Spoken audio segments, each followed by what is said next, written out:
Dear friends, subscribe and hit the bell. Your support allows us to continue our investigations. A former bandit who became a hero of the revolution. A daring raider who transformed into a talented military leader. Grigory Kotovsky is one of the most controversial figures of the early Soviet era, whose life resembles an adventurous novel. His path from escaped convict to commander of a cavalry corps became the embodiment of the astonishing social transformations of the revolutionary period. In the early 20th century, Kotovsky's name struck terror into the hearts of Bessarabian landowners. 2 decades later, the same name inspired awe in the opponents of Soviet power on the battlefields of the Civil War. Bald, with characteristic mustaches and a piercing gaze, this is how history remembers him. An indomitable spirit, an iron will, and a readiness to risk his life made him a legend during his lifetime. But who was he really? An ideological fighter for justice? Or an adventurer who found an opportunity to realize his ambitions in the revolution?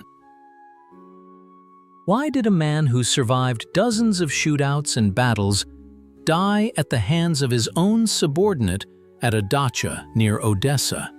And what lies behind the official version of his murder? On June 12, 1881, in the small Moldovan village of Hanchesti, Chisinau Uyezd, Bessarabia Governorate, a boy was born into the family of Ivan Kotovsky, a mechanic at a distillery, a boy destined to become a legend.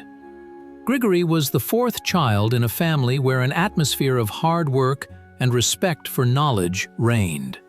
His father, descended from impoverished Polish gentry, was respected by his fellow villagers for his technical talent and honesty. However, fate brought severe trials upon Grisha early. When the boy was just 2 years old, his mother died, and 4 years later, his father passed away as well. Orphanhood was the first blow that forged the character of the future commander. After the death of his parents, Grigory was taken under the care of his godmother, Sophia Schall, the wife of the manager of Manuk Bey's estate. It was thanks to her that the boy had the opportunity to study at the Kokorozensky Agricultural School, where the traits of his indomitable character first manifested themselves. Teachers noted the extraordinary abilities of young Kotovsky, especially in mathematics and natural sciences, but at the same time complained about his obstinacy and disobedience. Even then, the inner strength that would later make him a leader both in the criminal world and on the battlefields was beginning to form within him. During his school years, Grigory often stood up for offended comrades, not afraid to confront injustice from teachers. His straightforwardness and heightened sense of justice often led to conflicts with the school administration. Nevertheless, Kotovsky graduated from school with honors and even received a silver medal for academic achievement. The next stage in Grigory's life was the Chisinau Real School, where the young man plunged into the atmosphere of revolutionary ideas that permeated the air at the turn of the century. Here, he first became acquainted with socialist literature and began to attend underground circles. Bessarabia at that time was a land of sharp social contrasts. Wealthy landowners owned vast tracts of land, while peasants led a beggarly existence. This injustice deeply outraged young Kotovsky. The first serious conflict with the authorities occurred when Grigory, working as an assistant manager on the estate of the landowner Skopovsky, stood up for the peasants who were mercilessly exploited. For inciting a rebellion and agitating against the landowners, he was fired from his job. This moment became a turning point in the fate of the future commander. From then on, the path of honest labor was closed to him. It was then, finding himself without means of subsistence, but with a fervent heart and a heightened sense of injustice, that Grigory Kotovsky took the first step on the road that led him into the world outside the law. In the spring of 1900, Grigory Kotovsky's life took a sharp turn. Dismissed from his position for defending peasant interests, he faced a difficult choice. The system, it seemed, left him no chances. The doors to honest labor slammed shut before the young rebel. But Kotovsky was not a man to accept defeat. His response was an open challenge to the society that had rejected him. Grigory committed his first bandit raid on the estate of his former employer, the landowner Skopovsky. This was not just a robbery, but a peculiar act of retribution. He acted audaciously but thoughtfully. He took money from the estate's safe and disappeared into the surrounding forests. Local peasants, who had endured the landowner's arbitrary rule for years, received the news of the robbery with ill-concealed satisfaction. Soon, a small but determined group of like-minded individuals gathered around Kotovsky, equally dispossessed and desperate young men. They attacked only wealthy landowners, and Grigory established strict rules. Do not touch the poor, do not allow violence against women, do not shed blood without extreme necessity. For 2 years, Kotovsky's gang kept the entire Bessarabian province in fear. The police organized raids, but Grigory, like a ghost, eluded the most cunning traps. Among the peasants, legends circulated about his incredible strength, agility, and cunning. They said that he could transform, speak different languages and dialects, and masterfully change his appearance. In popular memory, Kotovsky increasingly turned into a local Robin Hood.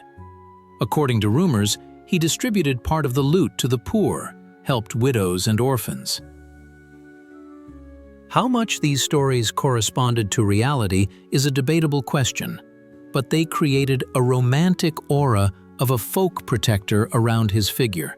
Kotovsky's first arrest occurred in 1902. He was caught in Chisinau, where he had appeared to meet his beloved. The court sentenced Grigory to hard labor, but he was not going to accept imprisonment. Not even a month passed before Kotovsky made his first prison escape. He sawed through the bars and descended from the second floor on tied sheets. This escape was the first in a long series of his legendary liberations from custody. Each time the authorities managed to catch the elusive bandit, he found a way to break free, which further strengthened his reputation as an invulnerable folk avenger. The image of Kotovsky as the Bessarabian Robin Hood is one of the most vivid pages in the popular mythology of the early 20th century. But where does truth end and legend begin? Was the raider Kotovsky truly an ideological fighter for justice, or is this merely a beautiful myth created later by Soviet propaganda? Eyewitness accounts paint a contradictory picture. On the one hand, Kotovsky genuinely avoided senseless cruelty during his raids. His gang adhered to a peculiar code of honor: not to touch peasants, not to rob churches, not to use violence unnecessarily. There are preserved memories from local residents about how Grigory helped fire victims with money, provided funds for the treatment of sick children, and protected peasant girls from the arbitrary rule of landowners. Particularly noteworthy is the incident when Kotovsky and his men attacked Count Dolgorokov's estate during the collection of quit rent. After taking money from the manager, he publicly returned the sums taken from the peasants and distributed the remainder among the most needy families. This episode, confirmed by police documents, greatly contributed to the formation of his image as a national defender. However, historians note that Kotovsky's motives were not always exclusively altruistic. His actions also revealed a personal vendetta against the system that rejected him and a pragmatic calculation. By helping the poor, he secured a reliable hideout and support from the local population, which was vital for survival under constant persecution. In Soviet biographies of Kotovsky, his bandit period was often idealized and presented as a form of spontaneous class struggle. However, archival documents paint a more complex picture. Among the victims of his raids were not only cruel exploiters, but also relatively liberal landowners who simply had the misfortune of possessing considerable wealth. It is curious that Kotovsky himself never called himself a fighter for the people's happiness during that period. In rare, frank conversations, he admitted that he became a bandit primarily because the system left him no other choice. Revolutionary ideas came to him much later, while in prison, where he met political prisoners. Prison walls could not contain the indomitable spirit of Grigory Kotovsky. Throughout his criminal career, he visited dozens of prisons, each of which became, for him, merely a temporary refuge. Kishinev Prison, Kherson Ostrog, Smolensk Central. Everywhere he was considered an especially dangerous inmate held under increased guard, but the result was always the same: a daring escape and new legends about the elusive bandit. His liberation from Kishinev prison in 1903 became particularly famous. While under investigation, Kotovsky managed to bribe a guard, who passed him a file. For several nights in a row, Grigory methodically sawed through the bars, masking the traces of his work with breadcrumbs mixed with rust. On the night of the escape, he silently slipped out of his cell, descended using tied sheets, and disappeared into the darkness before the guard could raise the alarm.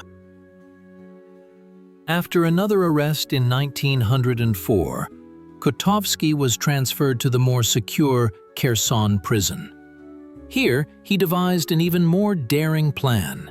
During a walk in the prison yard, he suddenly lunged at a guard, stunned him with a blow, climbed over the fence, and vanished into the city.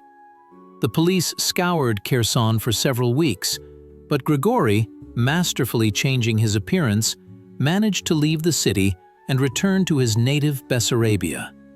His escape from Nikolaev penal prison in 1913 became the most legendary.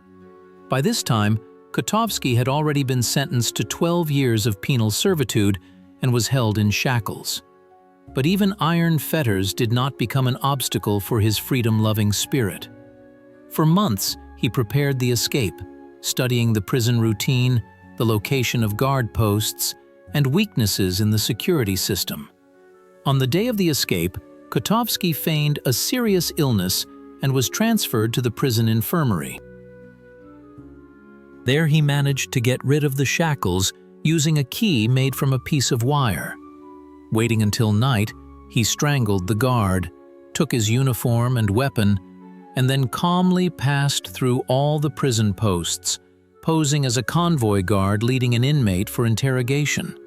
This inmate was his accomplice, also ready for escape. Together, they left the prison and disappeared from the city. Kotovsky's psychological portrait during this period reveals a man of exceptional willpower, composure, and strategic thinking. He never lost his presence of mind. Even in the most hopeless situations, he found opportunities for action. Contemporaries noted his astonishing ability to win people over, to find allies even among prison guards. 1916 marked a turning point in Grigory Kotovsky's life. Finding himself behind bars yet again, he seriously pondered the meaning of his life for the first time. In his cell at the Odessa prison, Kotovsky met political prisoners, Bolsheviks and socialist revolutionaries.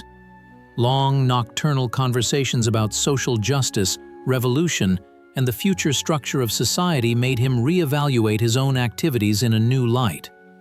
If before he was a lone wolf challenging the system, now he saw an opportunity to become part of an organized force capable of changing the world.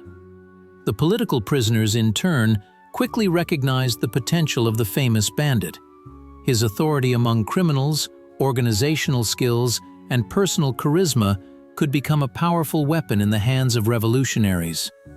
Kotovsky grew especially close to the Odessa Bolsheviks, who saw in him not just a criminal, but a man who intuitively rebelled against social injustice.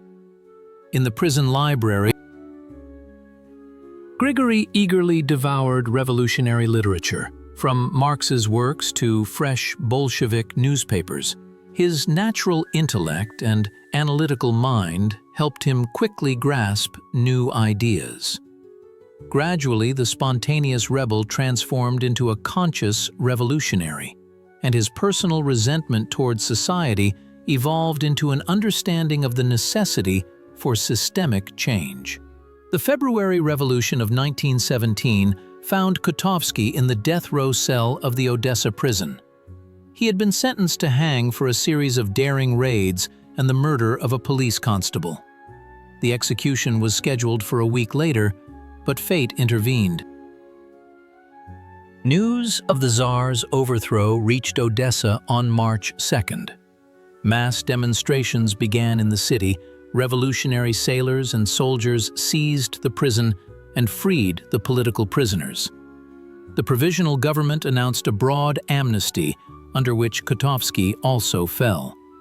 Upon his release, he found himself in a completely new Russia, a country without a czar, with unprecedented freedoms and a seething political life. New horizons opened up for the former bandit. The first decision of the liberated Kotovsky was to join the Army Committee of the Odessa garrison. Here, his organizational skills and ability to speak to ordinary soldiers quickly made him a prominent figure. Soldiers, most of whom were yesterday's peasants, instinctively gravitated towards the charismatic orator who spoke to them in an understandable language about land and freedom. The February Revolution opened a new path for Kotovsky. Released from prison by amnesty, he did not long ponder his future. When the Bolsheviks seized power in October 1917, Grigory made a decisive choice. He sided with the Reds.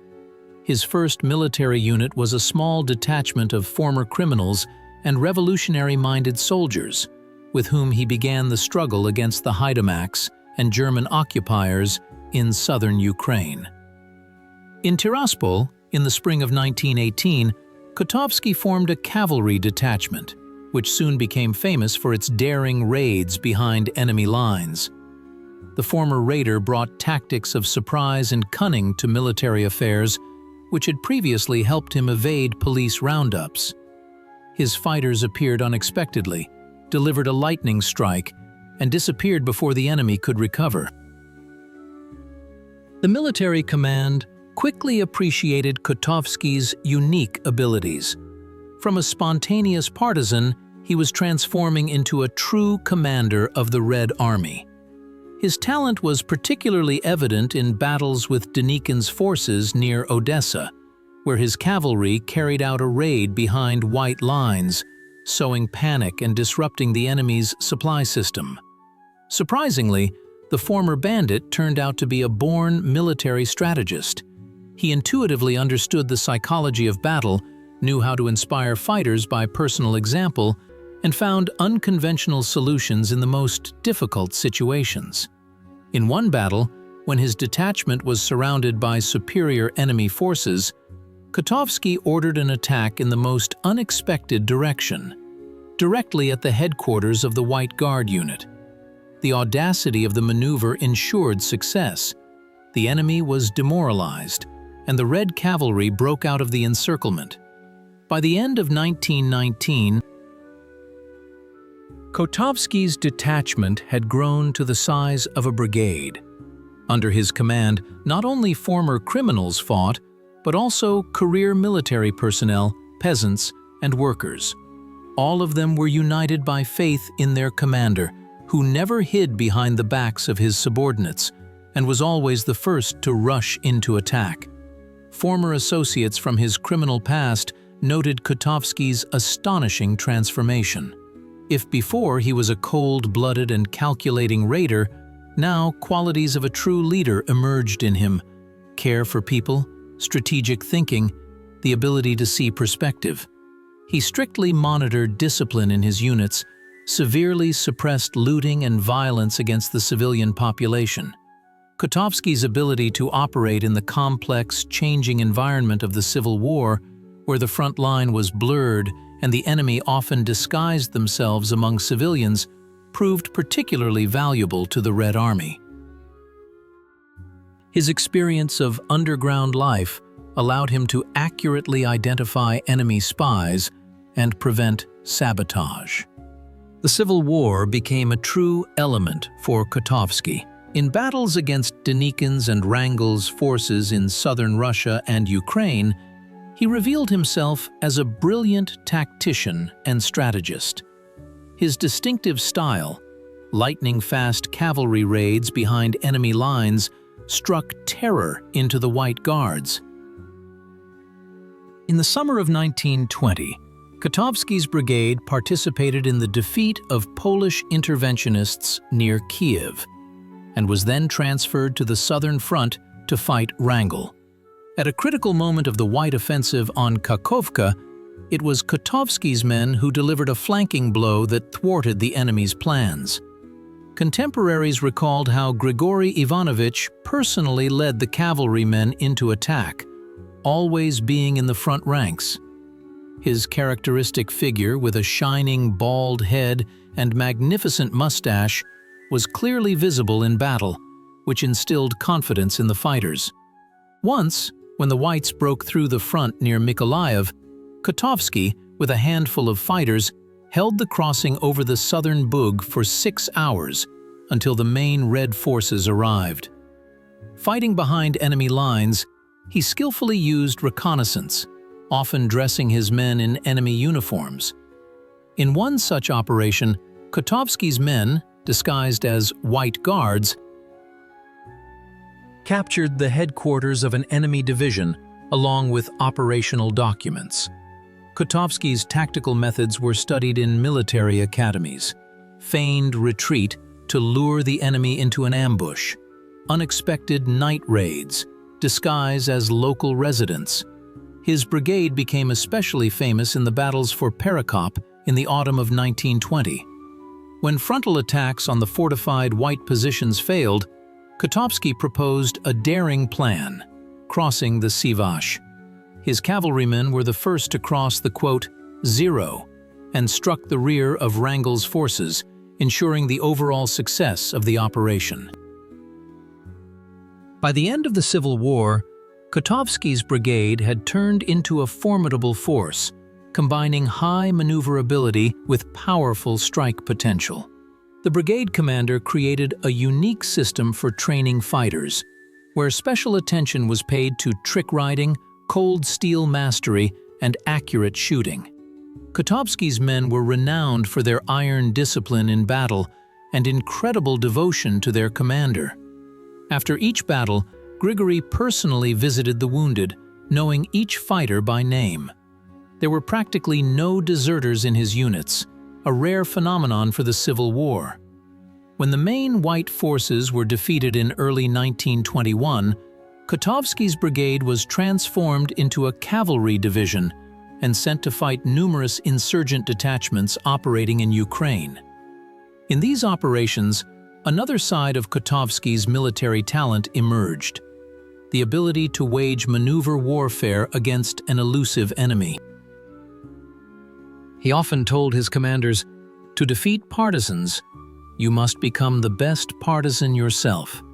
And indeed, his experience from his bandit youth helped him anticipate enemy actions, find their hideouts and caches. Kotovsky's leadership talent manifested in a unique combination of criminal experience and natural strategic thinking.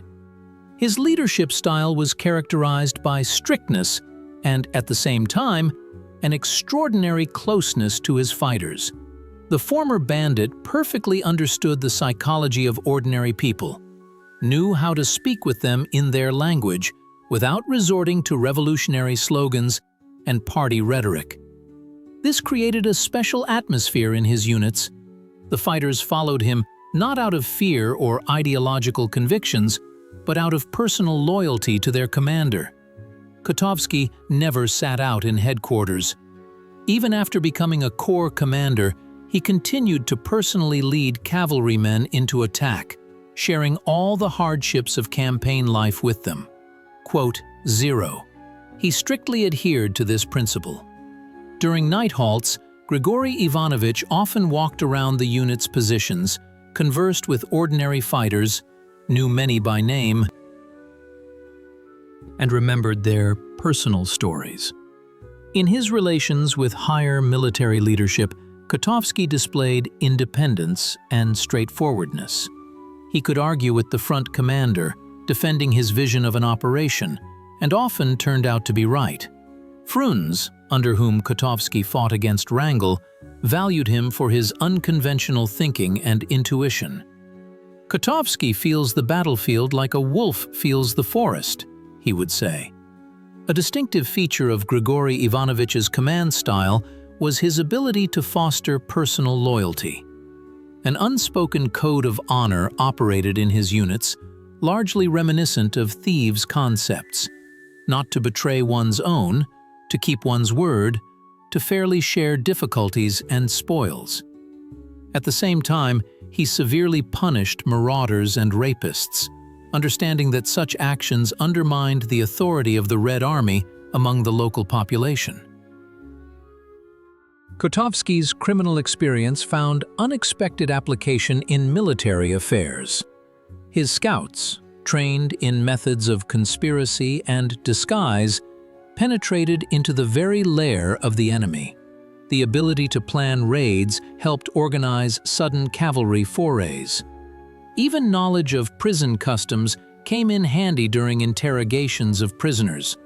Kotovsky unerringly determined who was telling the truth and who was lying.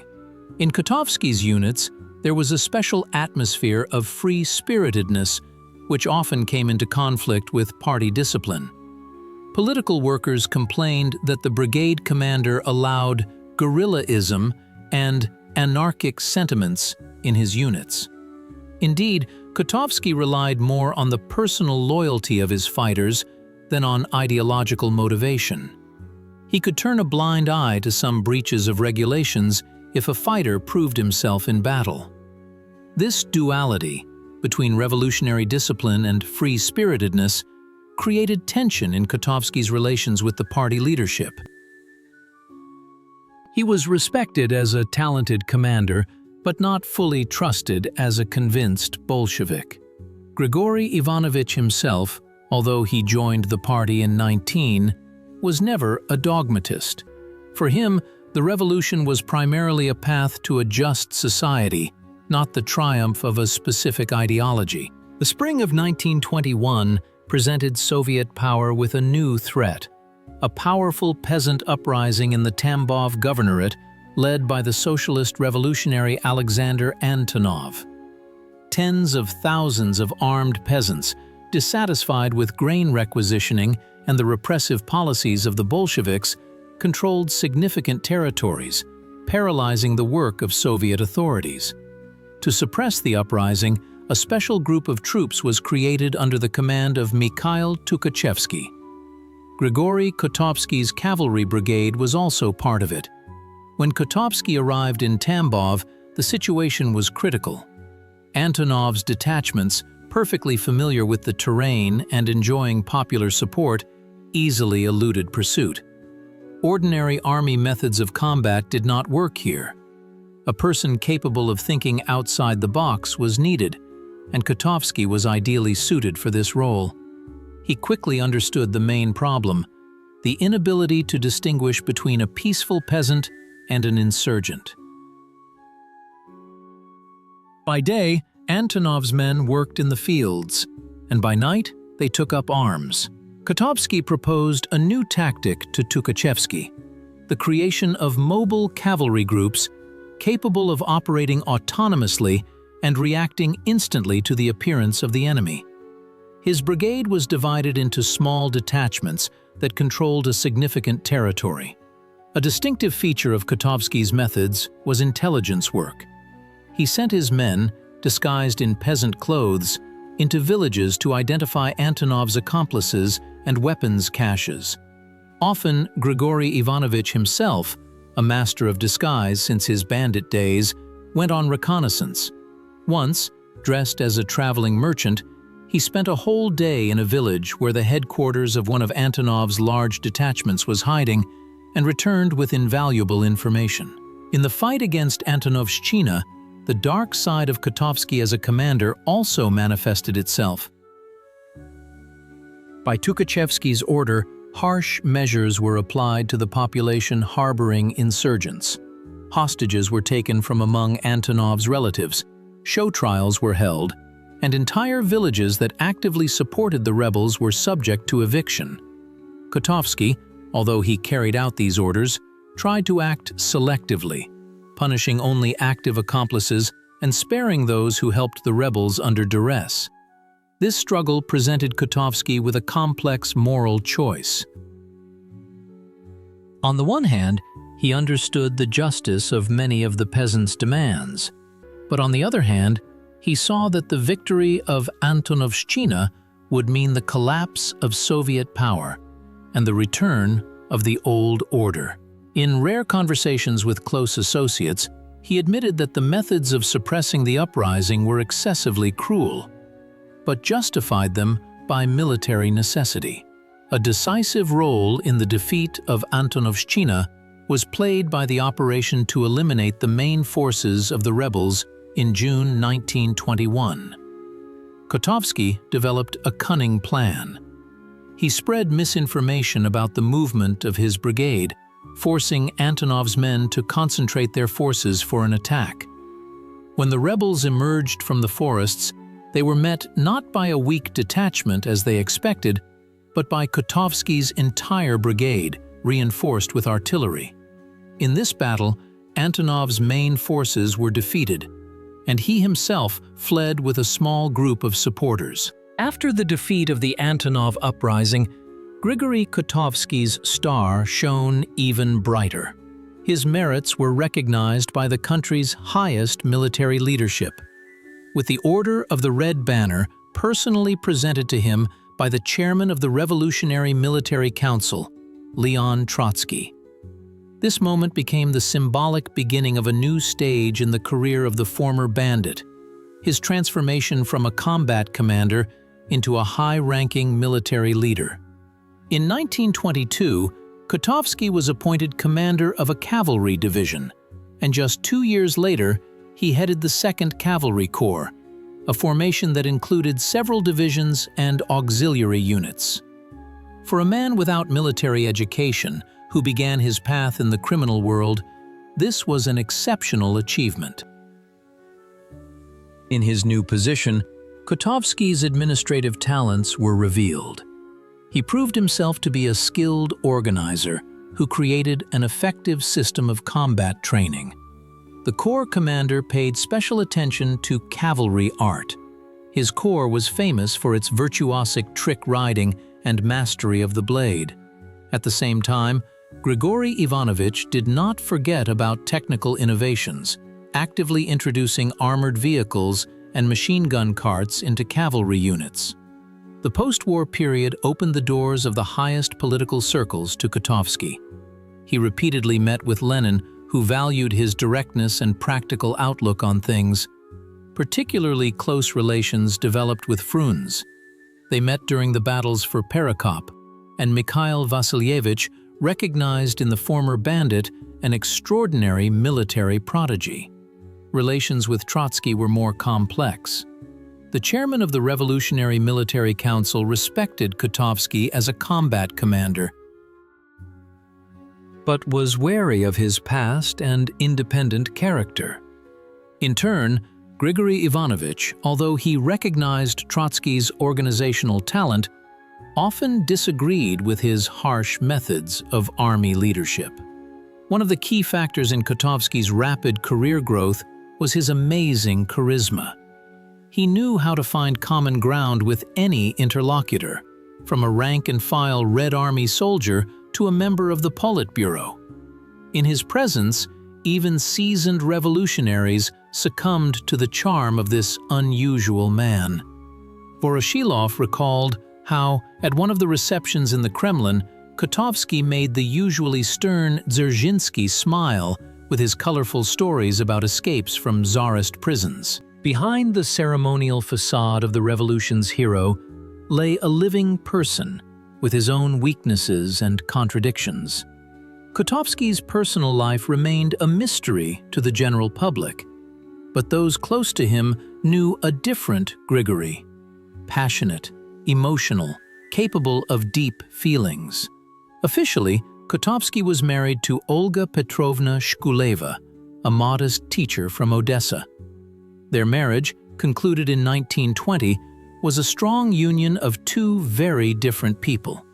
Olga, an intelligent and educated woman, became a kind of guide into the world of culture and literature for the former bandit.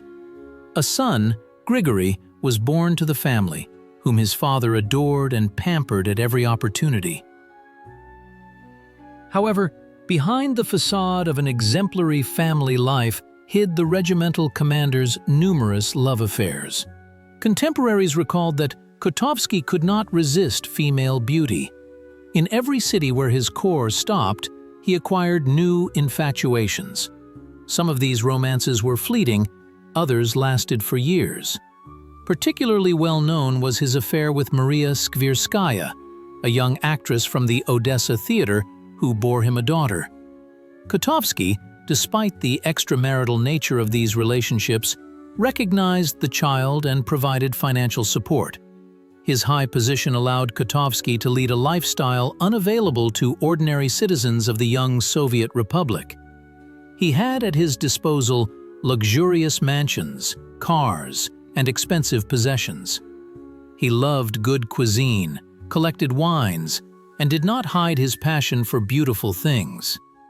This craving for luxury drew disapproval from the party leadership, but Kotovsky's military merits allowed him many liberties. There is evidence that even after becoming a high-ranking military commander, Kotovsky did not completely break with his criminal past. Some of his operations to confiscate valuables from class enemies resembled his former raids. Part of what was seized disappeared without a trace, settling in the regimental commander's private collections or turning into money for his numerous protégés. Particularly illustrative is the case in Odessa, when, by Kotovsky's order, a search was conducted in the mansion of a former banker. Officially, valuables worth about 50,000 gold rubles were seized, but, according to rumors, the real value of what was found was several times greater. The party leadership turned a blind eye to these pranks of the Civil War hero, understanding his enormous popularity in the army and among the people.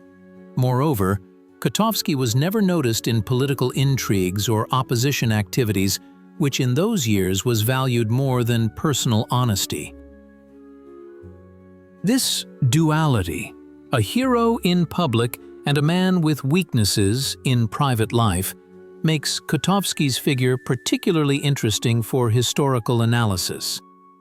He was neither an impeccable knight of the revolution, as Soviet propaganda portrayed him, nor a complete adventurer, as some modern critics claim. He was a man of his time, contradictory, complex, capable of great feats and minor weaknesses. August 6, 1925. A sunny day in the village of Shabanka near Odessa. Nothing foreshadowed the tragedy. Komkor Grigory Kotovsky, a hero of the Civil War, arrived at his dacha to spend a few days with close friends. Among the invited was his old acquaintance Meyer Zader, nicknamed Meyerchik, who served as the head of the supply department in Kotovsky's cavalry corps. It seemed like a typical summer vacation for a military leader, swimming in the sea, feasting, unhurried conversations about past battles and peaceful life. None of those present could have imagined that this day would be the last in the life of the legendary Komkor. In the evening, as the sun was already setting, guests gathered at the dacha. Kotovsky was in high spirits, joking, telling stories from his turbulent life. Around 9 in the evening, a dispute arose between him and Meyerchik. Witnesses recalled that the conversation was about a large sum of money that Zader allegedly owed Kotovsky. The Komkor was determined and demanded immediate repayment of the debt. Meyerchik looked depressed, but promised to return everything soon. It seemed the conflict was resolved. Around 11 in the evening, Kotovsky went out onto the veranda to get some fresh air. At that moment, Zader approached him. A shot rang out, then a second. The Comcorps collapsed onto the veranda floor. The bullets hit his chest and head. Death was instantaneous. The killer did not try to escape. He calmly waited for the police to arrive and surrendered, admitting his guilt. During the first interrogation, Meyerchik stated that he had killed Kotovsky out of personal revenge. According to him, the Comcorps had seduced his wife and then publicly humiliated him, reminding him of it at every meeting. In addition, Zader claimed that Kotovsky demanded a large sum of money from him, threatening to expose financial fraud in the Corps' supply department if he did not pay. The investigation into the murder was entrusted to experienced OGPU officers. They thoroughly checked Meyerchik's testimony and interviewed all witnesses to the tragedy.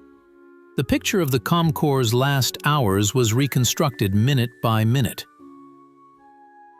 Forensic examination confirmed that the shots were fired from close range, with the first bullet hitting the chest and the second, a control shot, to the head.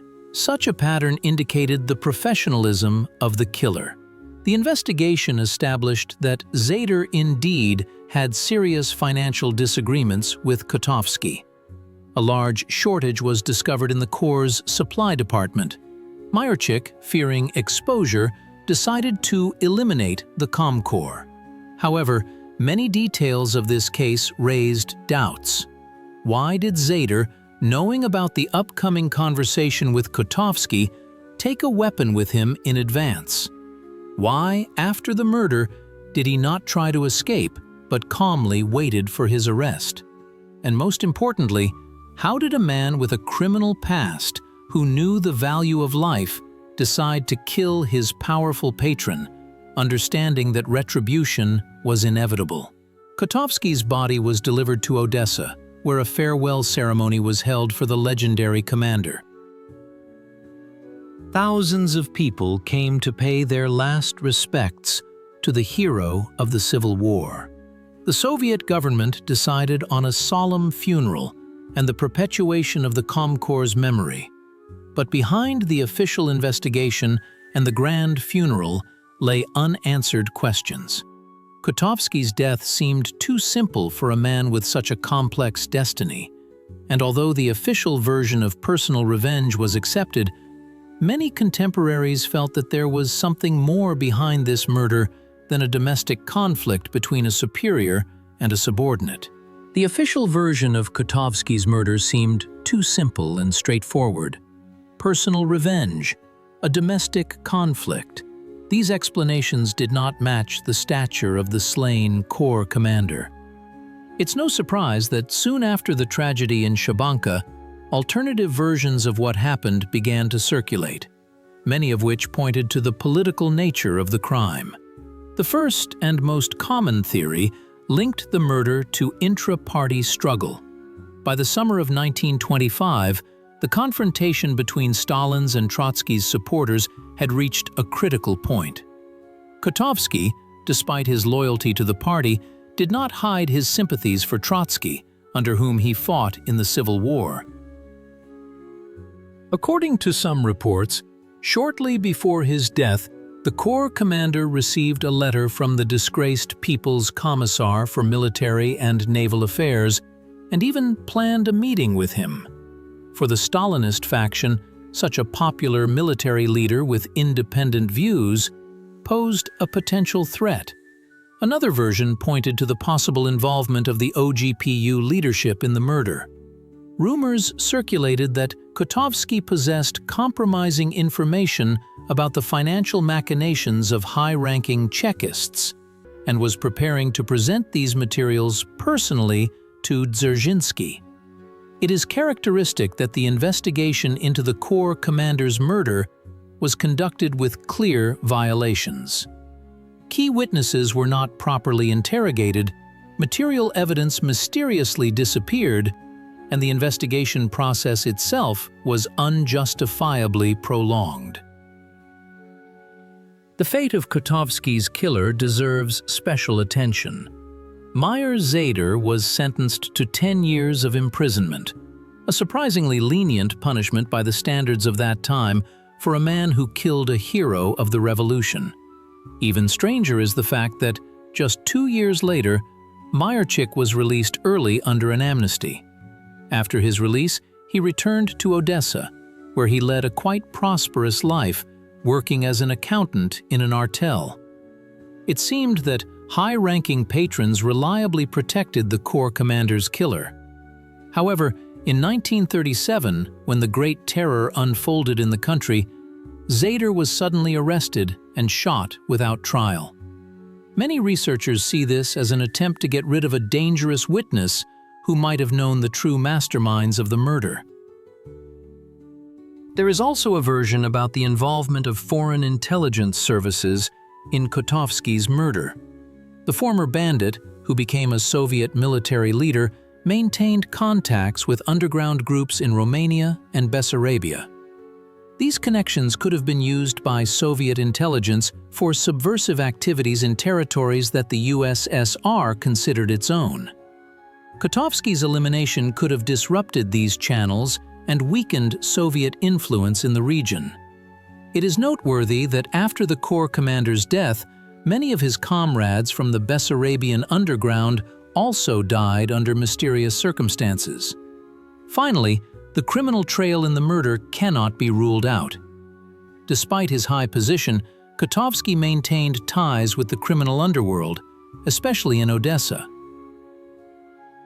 According to some reports, he controlled a number of illegal operations in the port city, which could have led to a conflict with other criminal groups or with corrupt authorities who had their own interests in this sphere. After Kotovsky's death, Soviet propaganda immediately began to sculpt his heroic image. The former bandit was transformed into an ideal revolutionary, whose biography became an example to emulate. The first step in creating this cult was the decision to mummify the corps commander's body, an honor previously bestowed only upon Lenin. In a specially constructed mausoleum in Birzula, now the city of Podolsk, Kotovsky's embalmed body was put on public display. Thousands of people came to pay homage to the legendary commander. In the 1930s, Kotovsky's image was actively exploited in literature and cinema. Nikolai Shpanov's novel, Quote, and Sergei Semyonov's novella, The Life of Grigory Kotovsky, became bestsellers.